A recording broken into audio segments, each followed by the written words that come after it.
guys, my name's Haley and I'm here to tell you about the book I chose to do my report over and now my presentation. I chose to read the book, The 1 Minute Manager, by Kenneth Blanchard and Spencer Johnson. I chose this book because I'm studying business and management, and so I thought this book would be very good for me, considering that once I graduate, I'd like to hold a manager's position or be in charge of some specific group, because I'd like to consider myself a decent leader and I would like to become a better one. So this is also another reason why I chose this book. So in the book, the authors talk about goals that you can reach by becoming a 1 minute manager.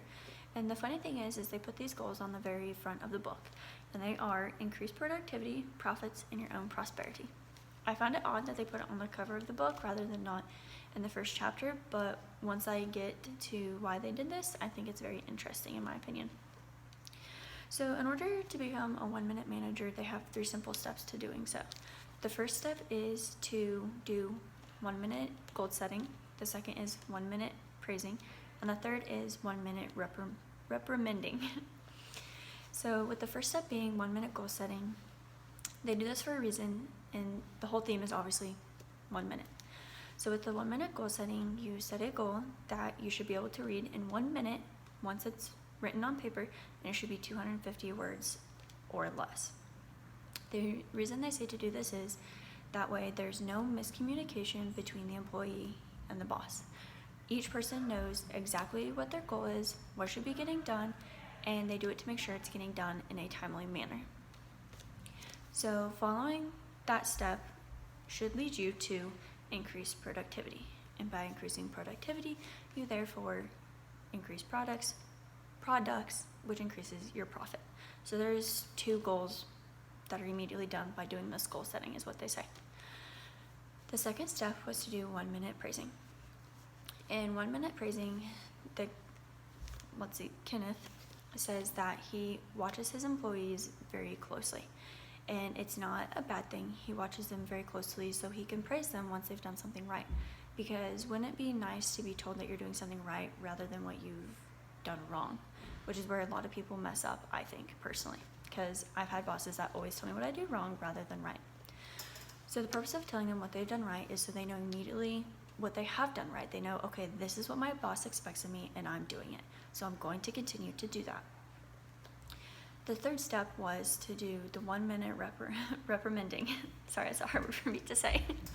They do the 1 minute reprimanding. So yes, when you do something wrong, they do tell you what you have done wrong. And unlike other managers, it's not to get you into trouble. He said, don't attack the employee's character, attack their behavior. They need to know what they have done is wrong, and then explain to them why they have done it wrong, what you would expect from them. And then once you're done with their reprimanding, then you praise them again. He said it should be about 10 to 15 seconds. Let them know that you still appreciate and value them as a person and an employee, and you know that they're a good person, it's just their actions have upset you. That way, they know, okay, this is not what I'm supposed to do.